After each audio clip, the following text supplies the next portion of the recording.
the most corrupt man that we know in this regime.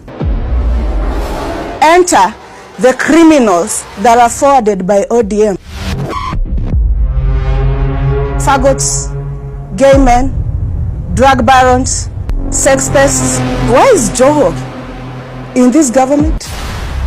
Why is Soipan Tuya in a docket as sensitive as defense?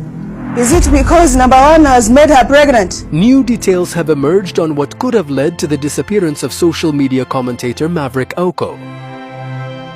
On Monday, October 28th, an explosive post from Aoko's social media pages took Kenyans by storm as the commentator's aide used her account to reveal she was still missing while detailing her movements before vanishing.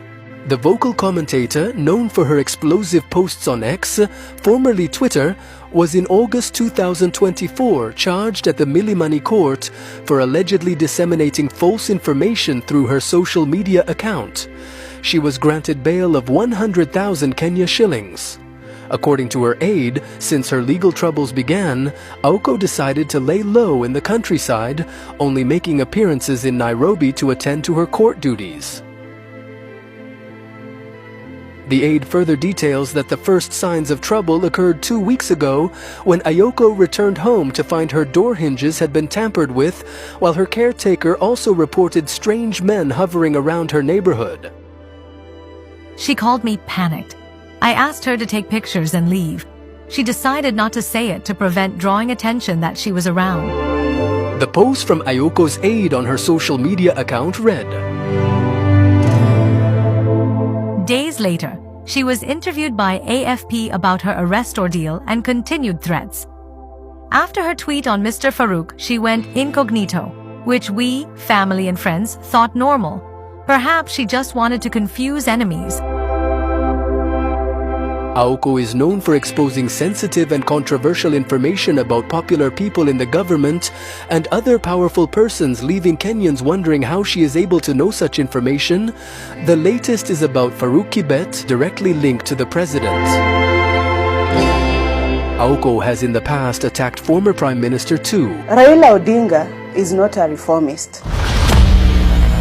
He's a shameless opportunist who has been riding on the blood of Kenyans to create wealth for himself, his clique, and his family. He has been playing us unabashedly like Ronaldinho for eons. With Moi, it was cooperating with Kanu. With Kibaki, it was nusu mkate. With Uhuru, it was handshake for the sake of peace. With Ruto, after youths were murdered and brains scattered on pavements in the streets of Nairobi, it's broad-based government. The Ayatollah of Opoda has held the Luo community ransom. The commentator, according to her aide, remains missing, with her whereabouts still unknown for 5 days now. Aoko's disappearance is gaining more attention, with the Law Society of Kenya, LSK, on Sunday calling for her immediate release. With regards to Aoko, we've heard that she's missing and we're asking for any information. Our hotline is still working. Please reach out to the Law Society of Kenya. Every single life counts. So we ask that whoever is holding her, that she should be released effective immediately. Let's not be a country that we live in intimidation or we live in fear. Kenya is our country, Kenya is our home. Let us fight to ensure that we uphold the rule of law, that every single person feels that they have a right to enjoy their rights fully in this country. People may say things that are not pleasant for you. However, there is laws to govern the same. Let us deal with people within the confines of the law. A number of big names, including Embakasi East Member of Parliament Babu Owino, who is a close friend of the missing online commentator, called for her release. Martha Karua is also one of the big names that has come out to protest against and condemn abductions being conducted by the government special unit. Martha Karua went ahead to speak about the recent abduction of political activist Boniface Mwangi. This morning's abduction of renowned human rights defender Boniface Mwangi from his Kenya home, Machakos County, a man who has courageously dedicated his life to defending the rights and freedoms of all Kenyans. Accounts from his wife indicate he was abducted in the presence of his children early today by some men and a woman believed to be police officers, and we now know they were, and they were not in uniform. They did not identify themselves. They did not say why they were taking him away or where they were taking him to. We actually now know they took him to Kamukunji police station, but that does not excuse that behavior of going commando style like thugs, abducting people without identification and without giving reasons as demanded by the Constitution. These kidnappings, disappearances and extrajudicial killings targeted on our youth mainly is now a signature modus operandi of the Ruto regime. These abductions and killings of youth is now a worrying trend, and we demand that it stops forthwith. It has now become the signature modus operandi since the Gen Z protests. It has resulted in lengthy illegal detentions, like in the case of Bob Jage, Aslam, and Jamil Langton. And in some cases, it does not end up with long detention. It ends up with extrajudicial killing.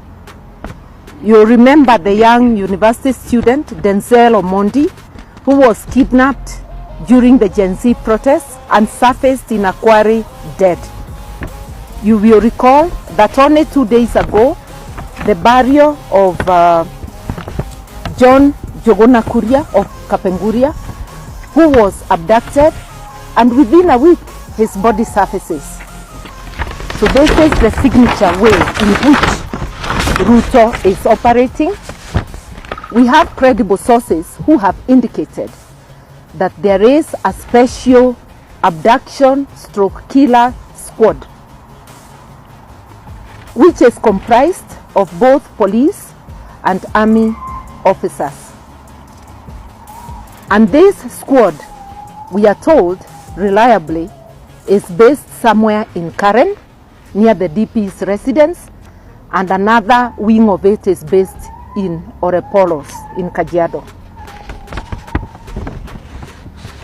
These people also are joined, and mainly this squad is drawn from Dr. Ruto's ethnic community.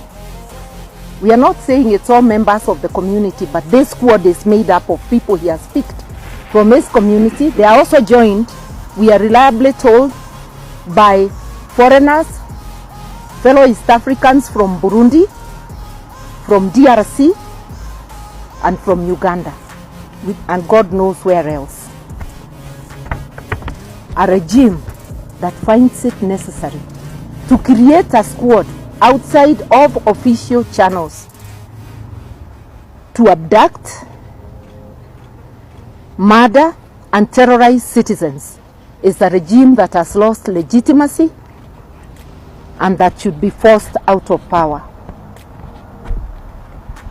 This targeting of activists, journalists, and youth is a direct assault on our constitutions, on the right to life, principles of equality, justice, and freedom.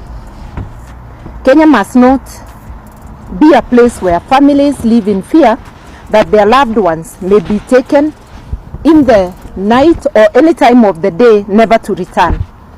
The right to life and liberty, as I've said, enshrined in our constitution, must be upheld not selectively, not conditionally, but absolutely. I want to ask my colleague to go on from there.